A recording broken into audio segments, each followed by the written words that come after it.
Hello, everybody, and welcome to the Complexly Learnathon.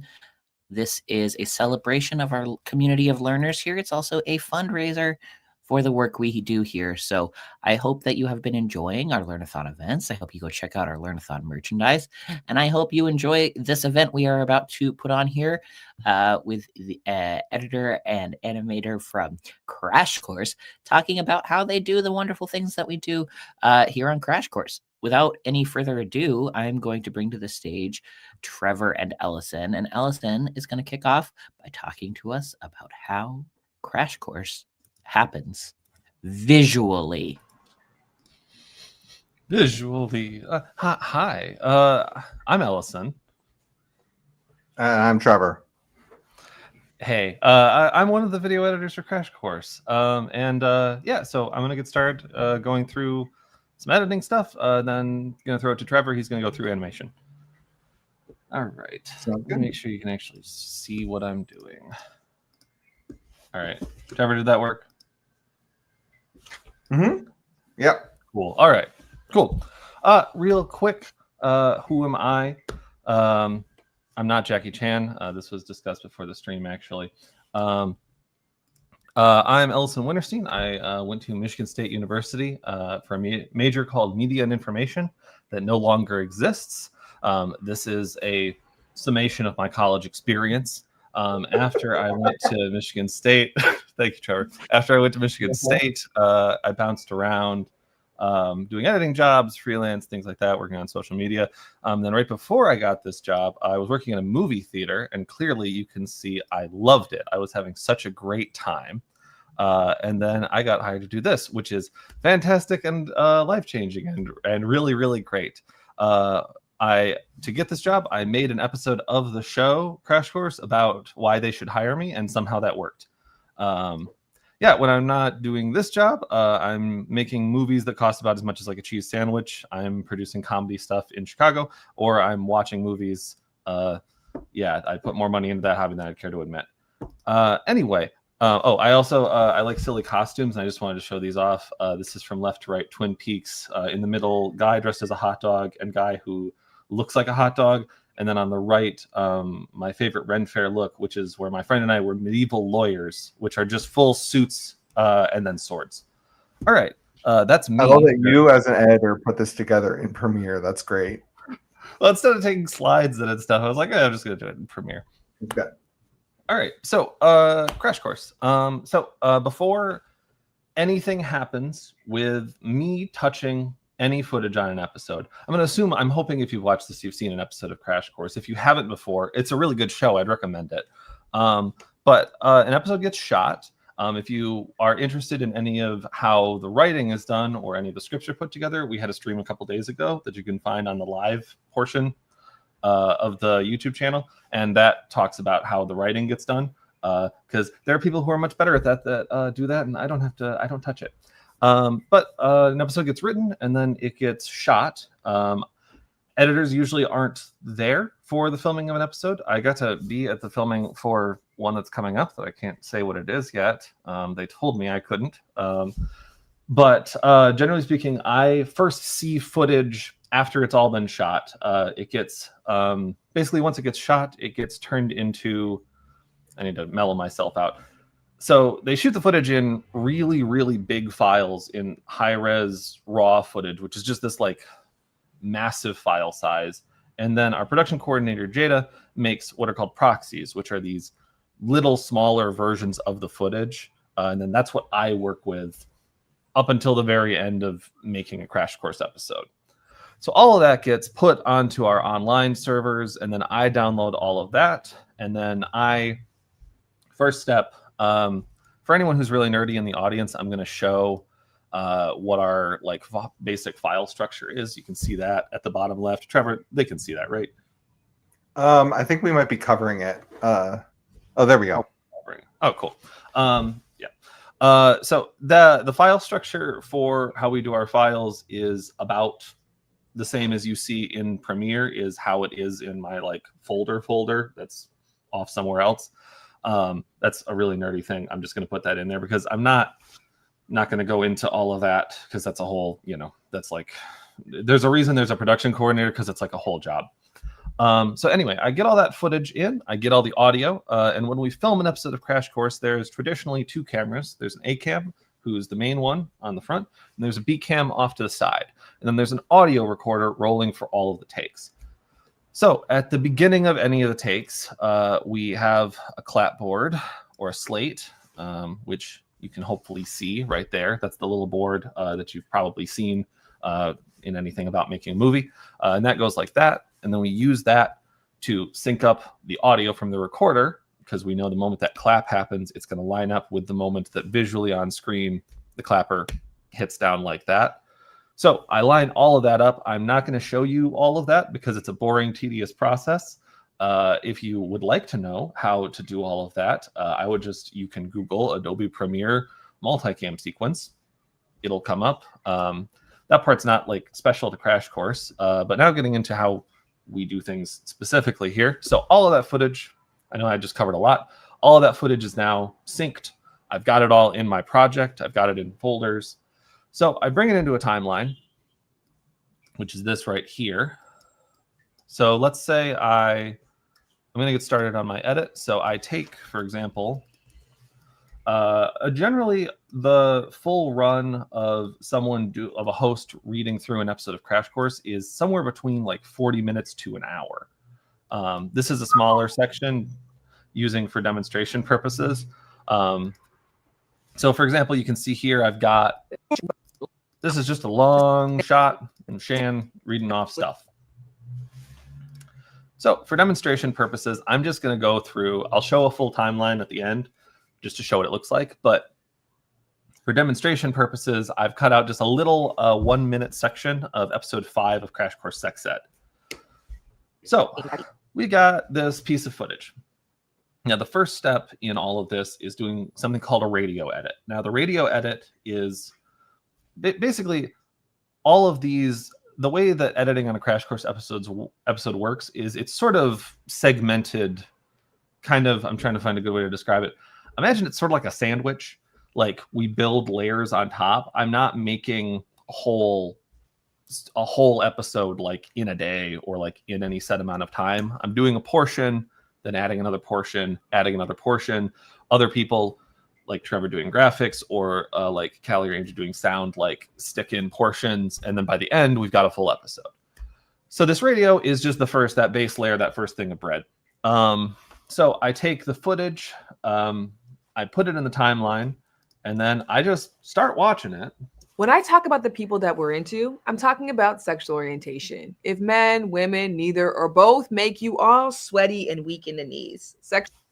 So I watched that. This is all good. I'm not going to have you actually watch me go through and do this whole thing because it's very time consuming. I watch. I listen to the takes. I see. The big priority is the information presented accurately? Is it getting across what we're trying to get across in the actual learning? Then secondary to that is like, and a big part of that is also clarity of delivery, which while this is happening, the host has, there's the whole crew around, and the producer of the show is generally acting as a director. And so, for example, if they want to get another read of a line or something like that, generally speaking, the producer's going to have them person go back, do it again with a change. And Sex said that was Yolanda.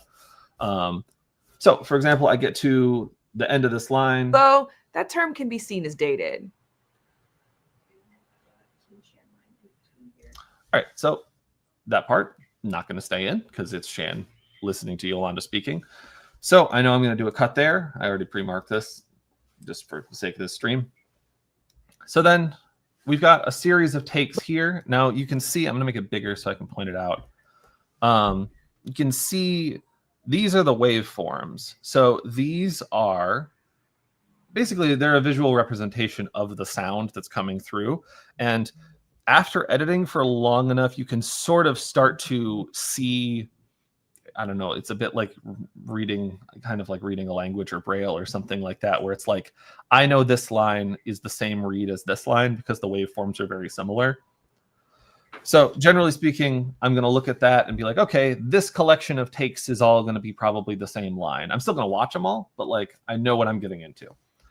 So I start watching takes. But there are tons of other sexual identities in between those, often lumped together under the LGBTQIA plus umbrella. Should I say those letters one by one like that? Or should I pronounce it like legitimate?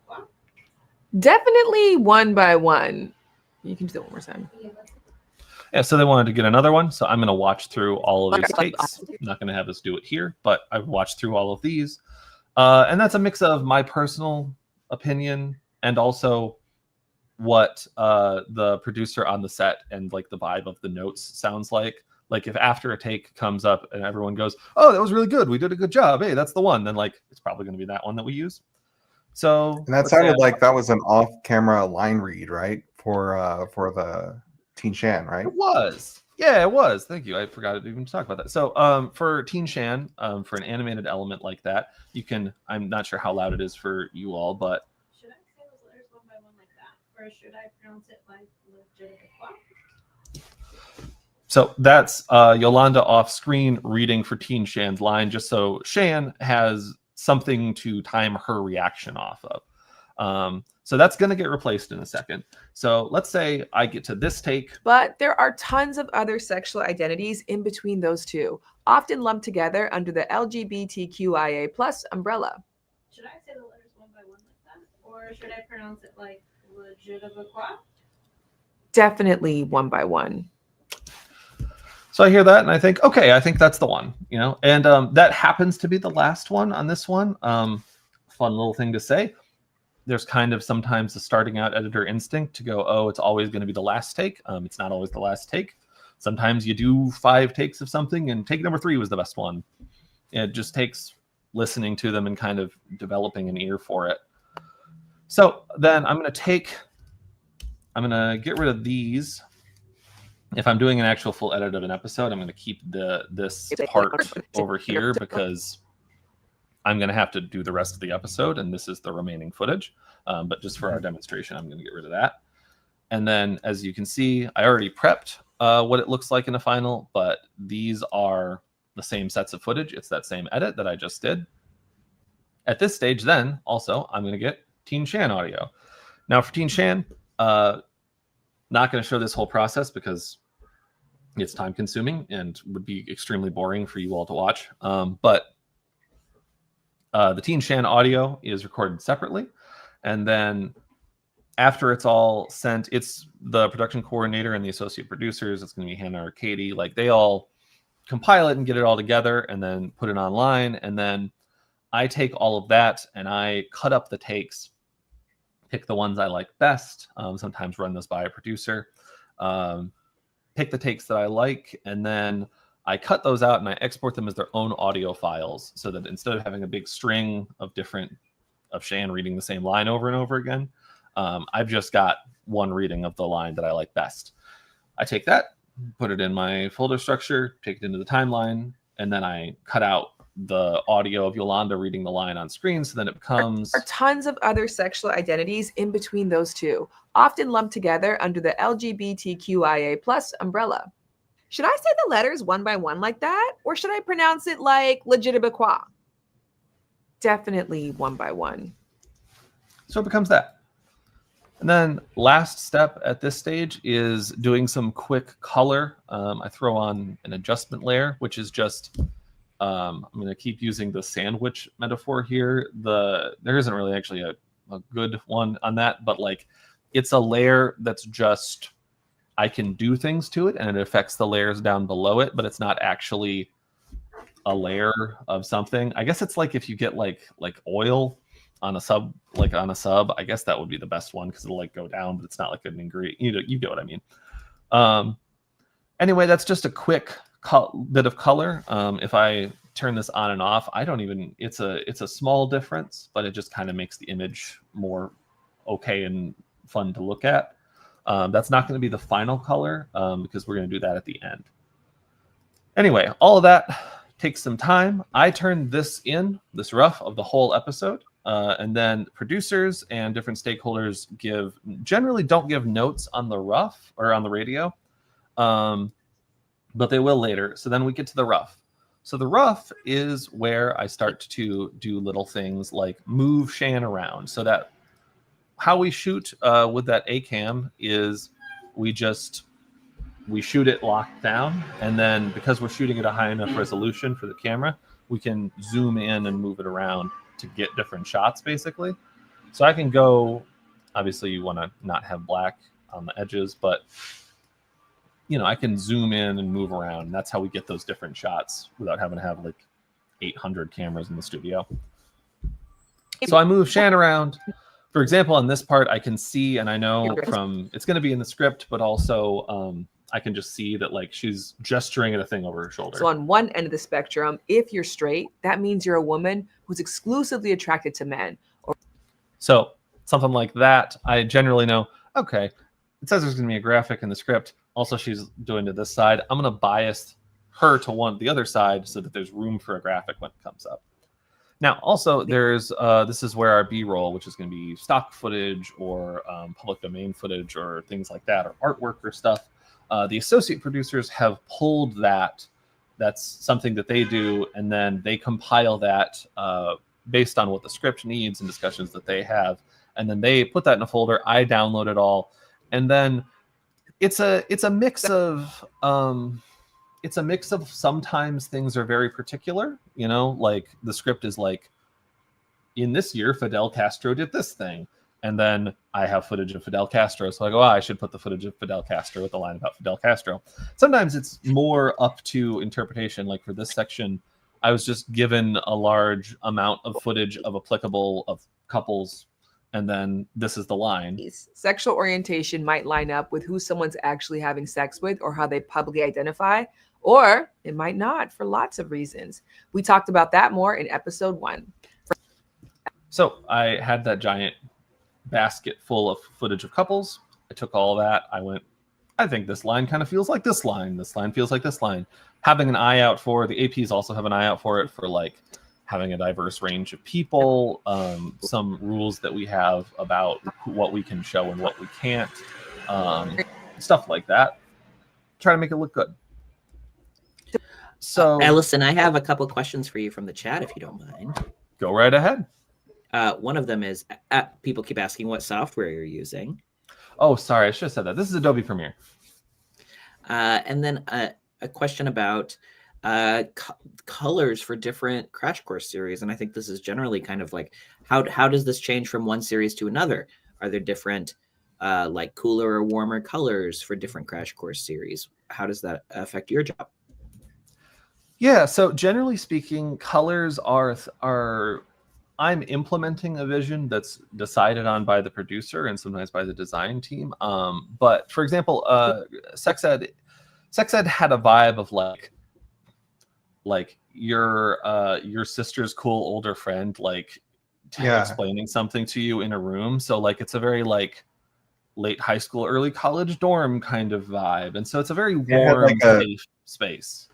It's like a 70s/90s like color palette mixture is what they kind of put together for it. Yeah. So Trevor can speak more to how that affects the animation. On my end, when it comes to editing the color, a lot of that stuff was decided in the lighting. So I'm generally, when I'm doing the color, I'm trying to match and kind of let through what it looked like in the room and make that more apparent in the video, just because of how cameras capture stuff and the science of that. It comes out a lot grayer than it would look like just to your human eye. So a lot of that's just kind of putting that back in. But different series have different looks. I imagine for a lot of the color correction that you're doing, it is more affected by each set and how they put that together from series to series. It is a big part of that. For so for example, like this is a warmer show. Latin American literature is also a warmer colored show. But for example, like Religions had a bit of a cooler set. Kids literature, the last season of that was you wanted a little warm, but you also kind of, a big thing there was like, because it was for younger children, you wanted colors to kind of pop out more. So it was a very much more saturated kind of look. A lot of it's just looking at what you have and then like kind of messing around with it. It's a bit like, honestly, if you like, you know how if you like go to an eye doctor and they like do the 1 or the 2, and then you pick one and then they narrow it down. It's a little like that, where you're like, if we take it cooler, does that look better?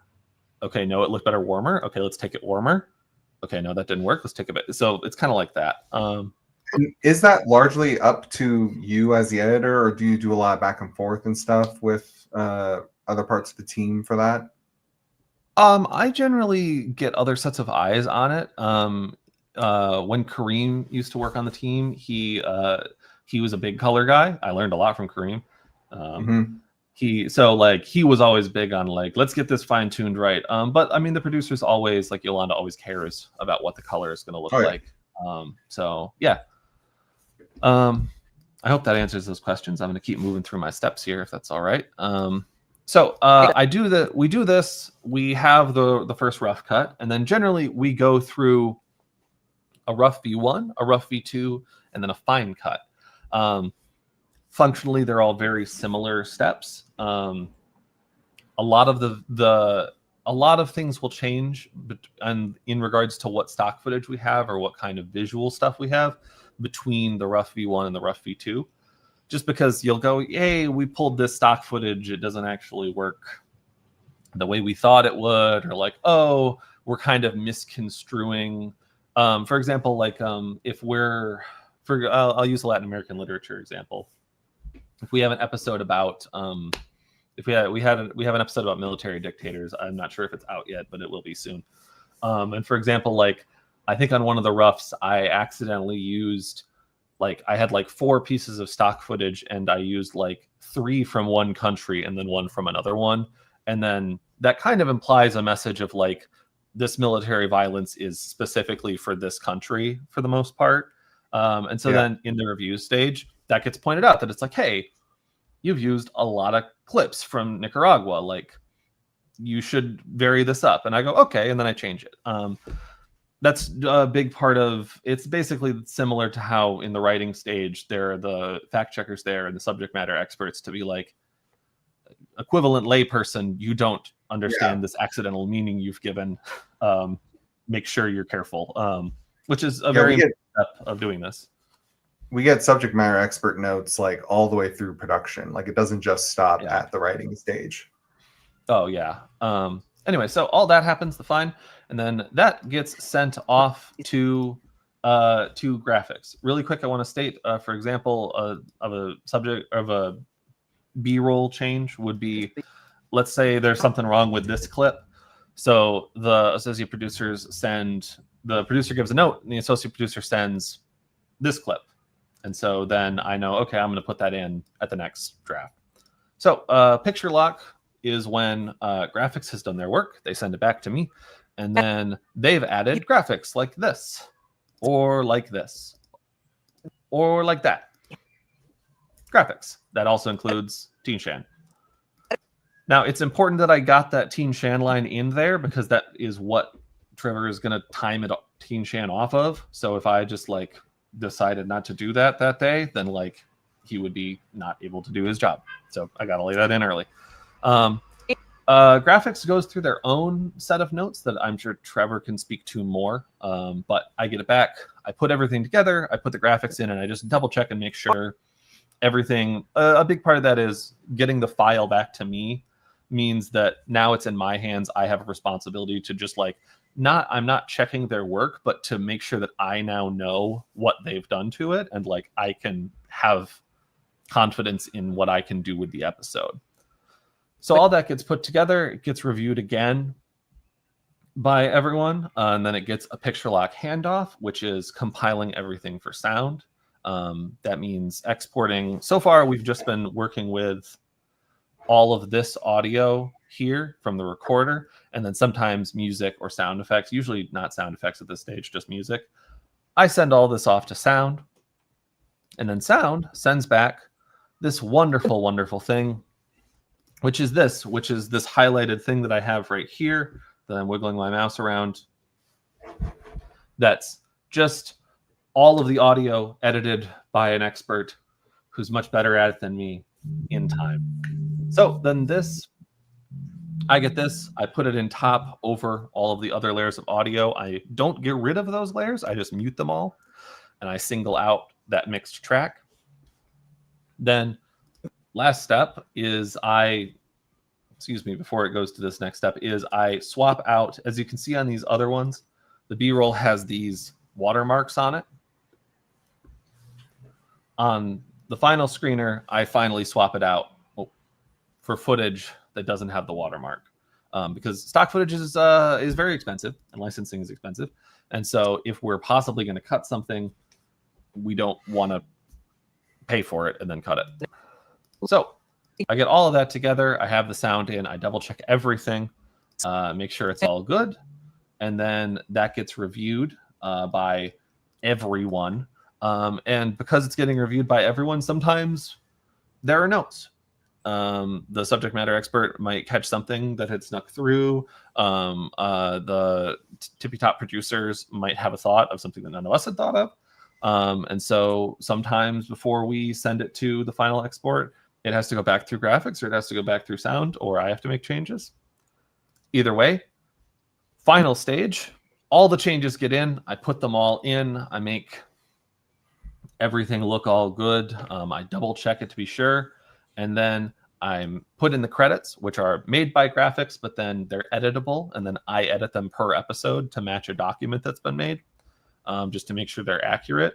And then I swap out this footage, which I unfortunately can't really do for you. I don't think it would show through the stream, but I can't really do it for you in a way that makes sense, just because it involves unlinking and relinking footage, and I'd have to go everywhere on the computer. But I relink the high resolution footage, which just swaps out. It matches perfectly. It keeps all of the edits I've done, but now it's way higher quality. And this is the stage on the first episode of a show where then I would do my detailed color. Because the camera setups are the same, that color is going to stay the same for all the episodes of the show, barring something having gone wrong, which pretty much never happens. But I would do it at this stage just because there's a subtle difference between the lower quality footage and the higher quality footage, and you don't want to spend time doing edits on something that you'll just have to change. Yeah, so I take all of that through, and then I have a full episode, and then I have here, I wish I thought I had it. I didn't think I got rid of it. I had a full what the final cut of one of these looked like. So I'm going to show that, and then I'm going to switch over to Trevor. So this is the timeline for the full actual episode 5 Crash Course. This is, compared to some shows, frankly, not that complicated, partially just because sound and graphics do their own work and send that stuff back. So I don't have a ton of little tiny layers for all the graphics and the sound. But that's what a Crash Course timeline generally looks like at the end. All right, that's me. Trevor, all you. Cool. Okay, so I can just present on here. Let's see. Okay. Oh, I'm going to scooch over. Hi. Okay, so I am Trevor Jones. I am the animation designer on Crash Course on political theory, sex ed, cults, our lecture series that we did, Kids Lit, and Latin American literature, and some more ones that will go unnamed right now because they're not out yet. I got my BA at the California Institute of the Arts in Animation in 2012. I've worked in the animation industry for 15 years. 8 of those years was with Disney, which that's what this thing, the Wall-E, was one of the projects I did for them. I built it out of recycled materials for their Earth Day. It was a post they did. It's all, the coolest part about that is these we couldn't show like other brands and stuff, but luckily Wall-E has like a built-in brand, which is the BNL thing. So I had to make some fake BNL cans to use for the footage of making this thing, and they looked really cool. They looked like they were official BNL cans. And I'm also currently teaching at the University of New Mexico. I teach animation. And then that's my dog, Smokey. So, yeah. Okay, so let's get going. So this is for I'm just talking about the development of Teen Shan for Crash Course Sex Ed. One of the things we wanted to do with Crash Course Sex Ed was this character called Teen Shan. We're kind of trying to get like a Lisa McGuire kind of like alter ego kind of character that could chime in with like questions. It was like an avenue to get in the same sense of like a sex ed class where you would get like students and stuff asking questions of the teacher, like getting that third voice in the room or the second voice in the room to like ask questions that the audience is probably thinking. And we wanted to kind of get it to be this sort of like a cartoony kind of style. So that's what we're going off of. Reference for Teen Shan, because we actually do have reference of her as a teen, and you might recognize some of this footage. That's Shan. I freaked out so hard when they told me about that. She was in Mean Girls. Was in Mean Girls. She's right there, and then so she was. We were asking like, well, what did you look like as a teen? Like, can we get some reference for that? And she's like, this is exactly what I looked like as a teen. This is how I dressed and everything. So you can just go off of that. And we're like, okay, cool. We'll do that. So then once we have that reference, I do a bunch of character sketches to try and figure out what the character is going to look like.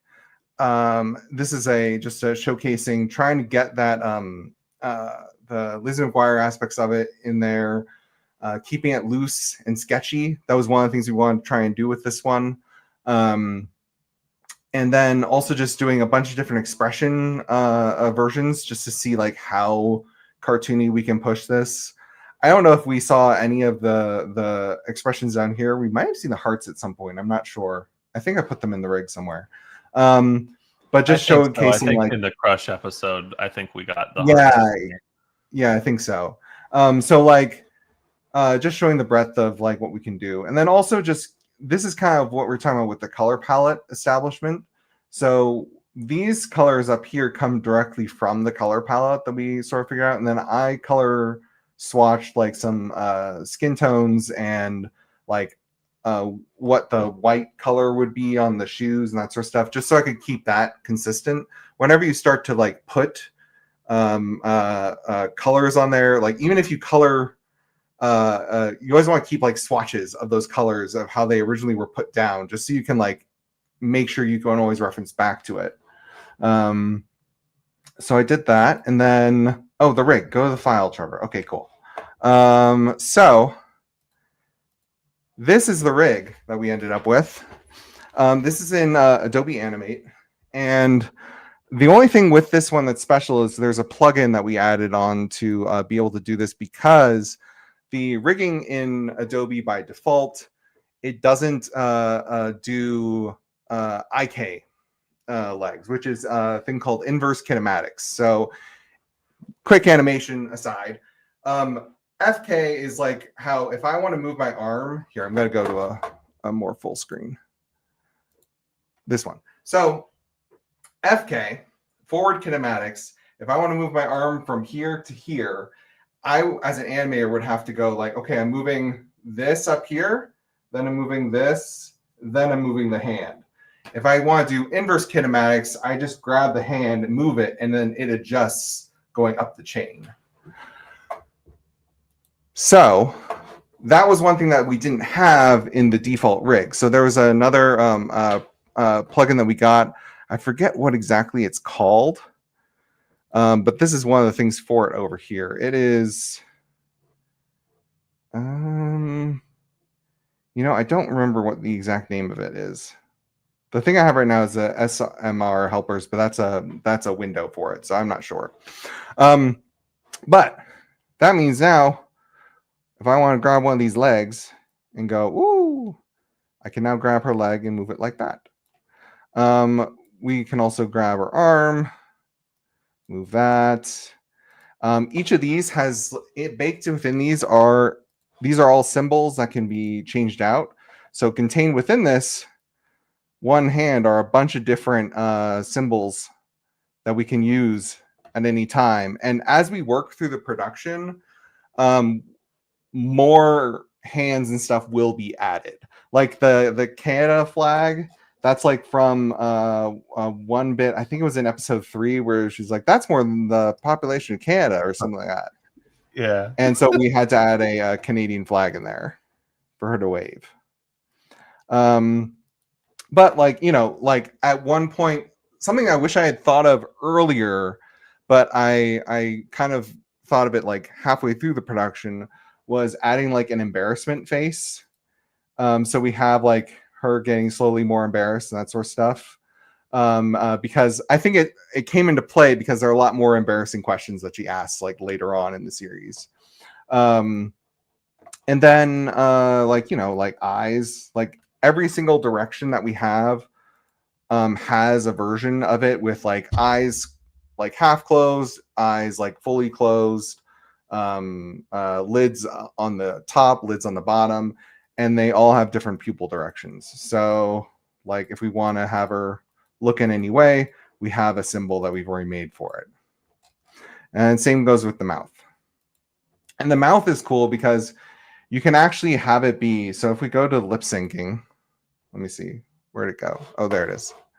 If we go to lip syncing, you can actually attach these mouth shapes to certain like mouth sounds, so that as a pass on the whole thing, you can, as your starting point, because it's not good enough to get like it just out of the bag like this, but you can have it attached to it so that it automatically will put in the lip sync roughly as your first pass, and then you can go through and fine tune it. Normally it's not quite on the nose because with lip sync, you actually tend to have to move all the mouth sounds 2 frames, I think, after it. I can't remember off the top of my head right now. It's like there's a slight delay in it. So it's going to be too perfect with it right off the bat. Just because the way sound carries from your mouth to a microphone, light is going to travel faster than the sound is. So you have to adjust that. But yeah, so back to the presentation, wherever I put that. Oops. I didn't know that thing about the 2 frames. That's really interesting. Yeah. Oh no, did I lose my presentation? Okay, hold on. We can vamp. Here, I got it back again. Oh, thank God. I didn't have anything. Okay, good. Cool.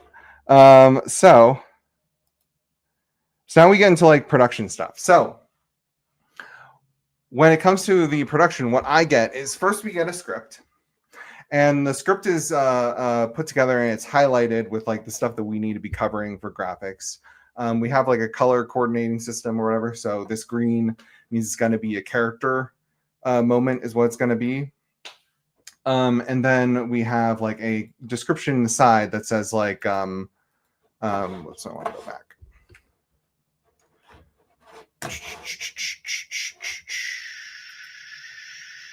There we go. And there's a thing on the side that says like what is happening in the scene. So then I get the audio. Let's see if it will play. Can you guys hear that? Sorry. Okay, let me try it again.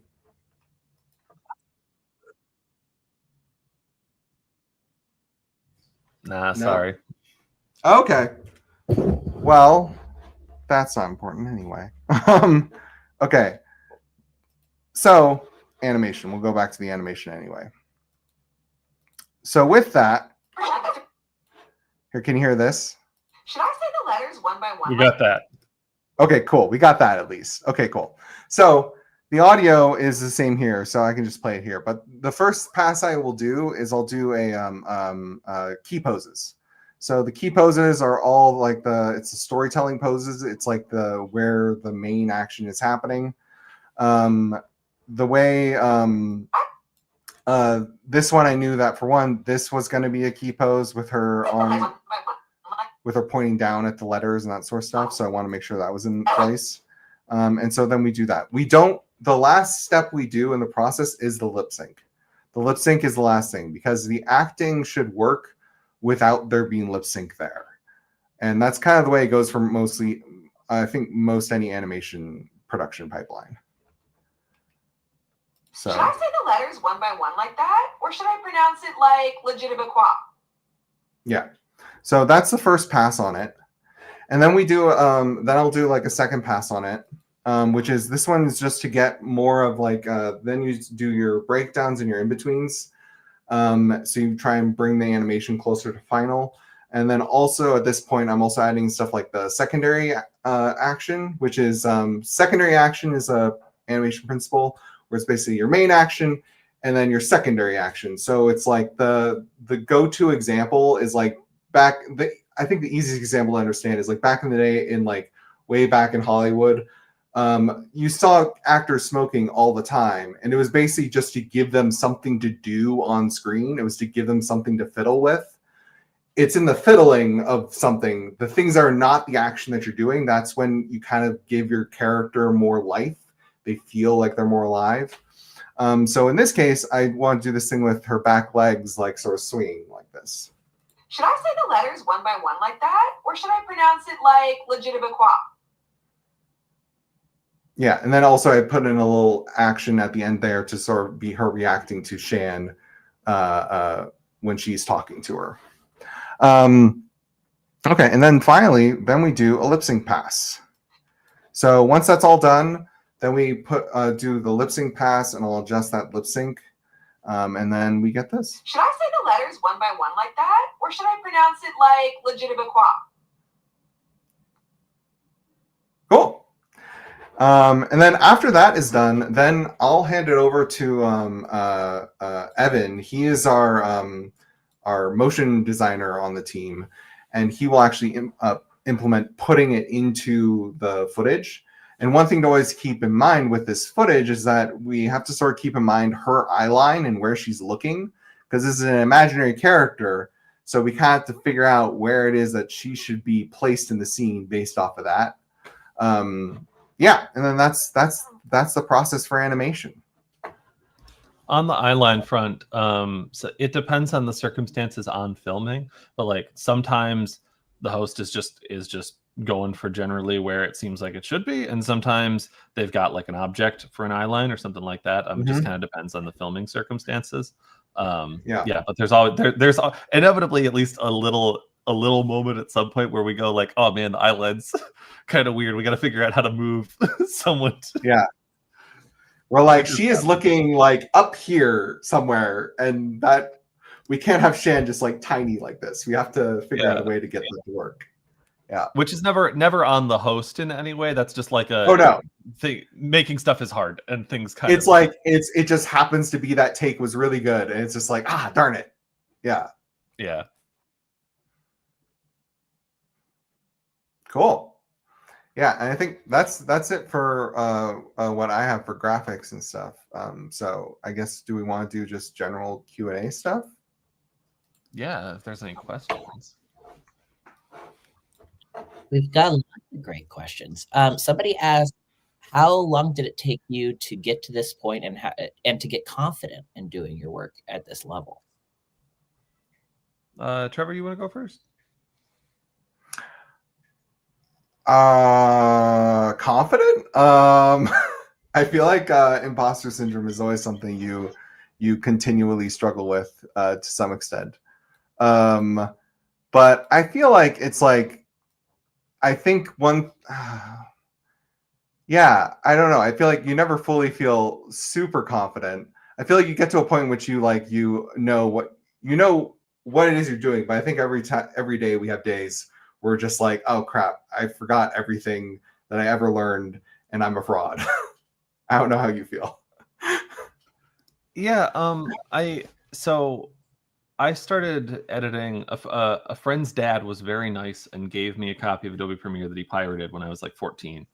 And so I got a lot of early practice in, which was good. But it was also like, I think the big thing, and I think, Trevor, you would probably agree with me on this, is like, if you want to do a thing and you really like it, like the biggest thing you can do for yourself is to just do it a lot and like do it on your own time and like not wait for someone to give you direction or advice. I know that sounds odd as I give advice, but like that led to like, you know, I felt varying levels, like you said, like I felt varying levels of confident and not confident from like day to day.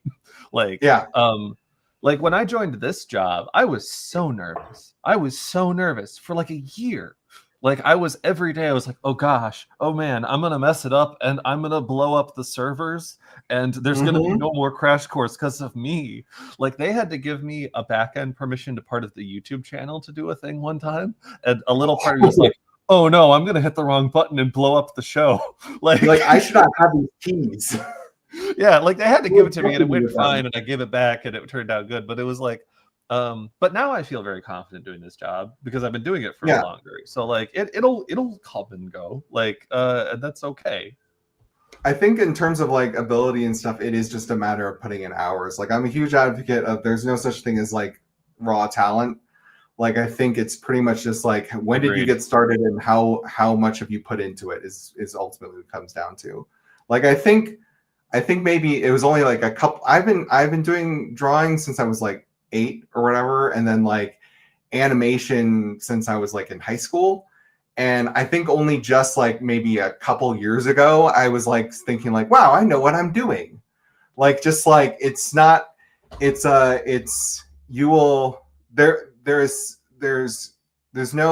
the whole thing with like people getting to adulthood and realizing that, oh, there's no switch that happens when you get to here and you're like, oh, suddenly I am in charge and I know what I'm doing. Like it's just like the same thing applies to art. Yeah, I'll also say it we started on these things somewhat younger, but also like some of the most talented, like especially like doing like comedy stuff, like some of the most talented comedians I've ever met didn't touch comedy until like their 40s.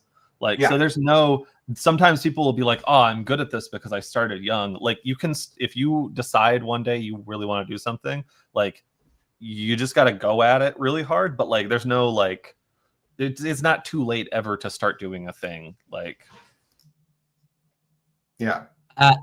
I want to ask another question. So a few folks have asked about sort of the change in graphics. There's a lot of different styles now, and how those have changed over the years. Any style of editing or animation that you want to try going forward? I'm curious how you've been updating the animation visual style. So that was a thing that we sort of talked about when I first joined, because one of the biggest developments was the internal design team that we have now, kind of getting to work on projects in-house. And it's been interesting. We're kind of getting to do a bit of like reinvention on every project. We're kind of trying to do a different kind of art style on each one to try and match the what the subject matter is. What was the rest of the question? It was, are there any styles that you're looking forward to trying in the future? What kind of animation do you like, Trevor? I keep trying to get them to do CG. I want to do some more CG stuff. But so far I think I might be the only person on the team that has a lot of CG experience. So that might be the thing that's holding us back. But the great thing about working on a small team and is that you can do so many different stuff like that. The bad thing about being on a small team is that sometimes you're the only person, and if you're the only cog in the machine that can do that task, that might not be a good idea to put that into production. Yeah. I'll say also part of this on the style change is with the we used to with our external graphics. So for example, like my first show I edited for Crash Course was Religions, and that was the last show produced by Stan, like OG Crash Course Stan. And he imparted a lot of wisdom to me. It was a very nice experience. But part of that also is that was at the same transition team to not working with the external animation team and working with the internal. And so that meant that part of that visual change was like, we could do notes with them, but there was obviously like, there was more back and forth because it was, they weren't in the building since we're remote, but like they weren't in the same office space with us. So like with this one, it's like I can ask Trevor or Evan for like something and they can send it back, or they can be like, hey, where's this thing? Whereas with that external team, like stuff kind of had to be more like simplified, and like we couldn't try out as many styles, which is part of why it was so consistent for a while. That's not a knock at the old style in any way. It's just was a natural kind of consequence of that workflow. Whereas now, like we can try stuff where we're like, what if we want that animated Lizzie McGuire, like for Teen Shan? Like we can do that now, and we couldn't really do that before. So now we do that. Is there anything about like a few folks have asked, how do you keep up on technology and trends? How do you keep up on what people are watching and the algorithm and stuff like that? Is that something that you keep in mind when you're creating this stuff?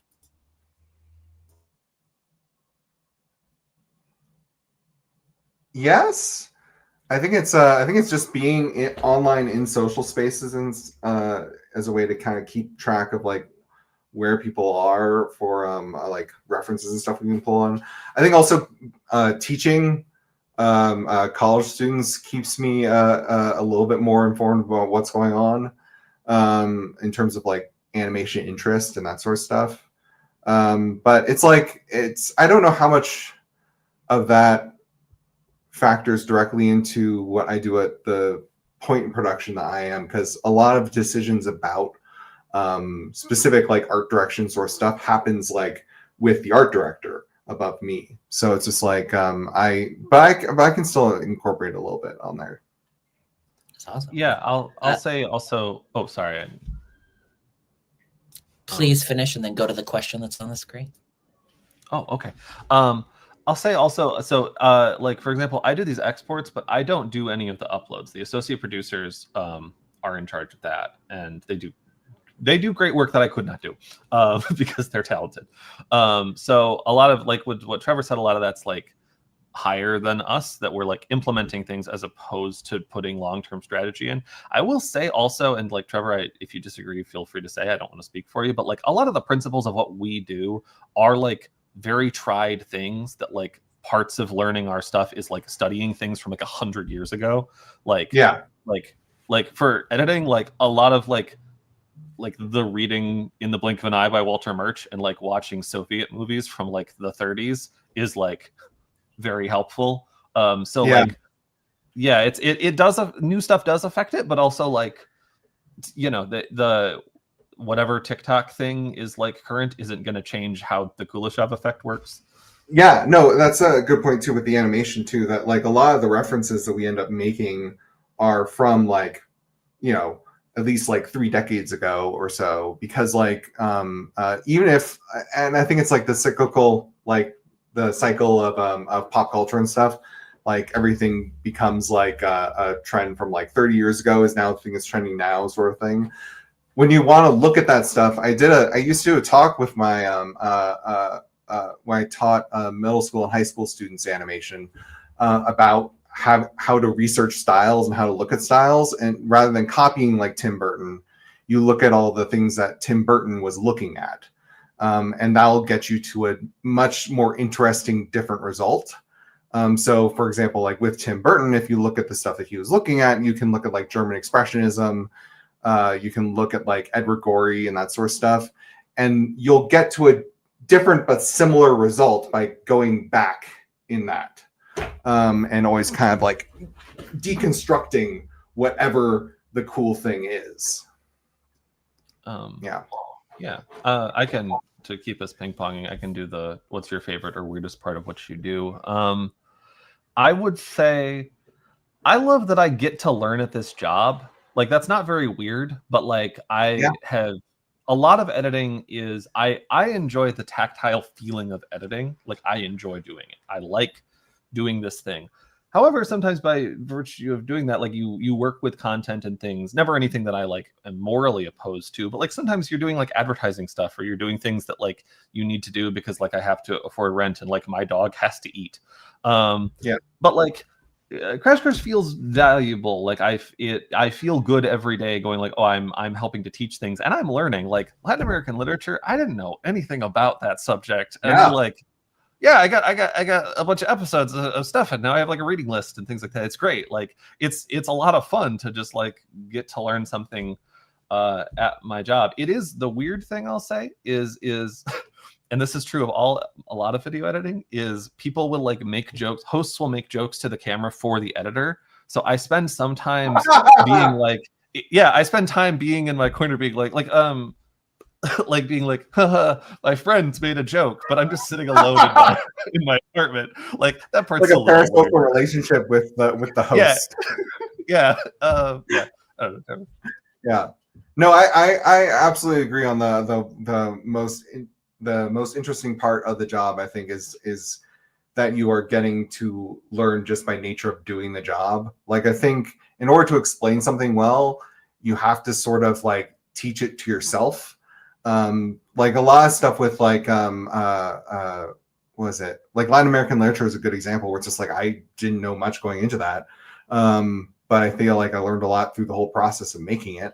Even like stuff like with sex ed or like or more sciencey kind of shows where it's like you're trying to explain like a thing with like some type of anatomy or something like that, and you're just like, how does this actually work? Like I think I learned a lot about how pregnancy works through doing sex ed. Like just like some things about like the actual mechanics of how like the gestation process and stuff goes that I probably knew at some point, but just having to re-explain that to myself and really try and like get a handle on it so I could properly illustrate it, because there's a difference between knowing it like in like your head and actually having to draw like an accurate diagram of it. And then you're just like, okay, now I have to actually know what this thing up here that I never questioned what that is. I need to actually know what it is and how that fits in with everything else. So, yeah. We have a couple questions for being a teacher. Do students get starstruck when they find out you work on Crash Course, or what? Do you find that your students know what Crash Course is? Oh, that's another thing about Crash Course. So the funniest thing was when I first got the job, I was doing a demo in my animation class, and I referenced Bill Nye for doing like the pendulum swing, and I was like, I saw some blank faces, and I was like, do you guys still like when the substitute comes in? What do you guys watch? And they were like, oh, Crash Course, and that was like right after I had gotten the job, and I was like, oh, interesting.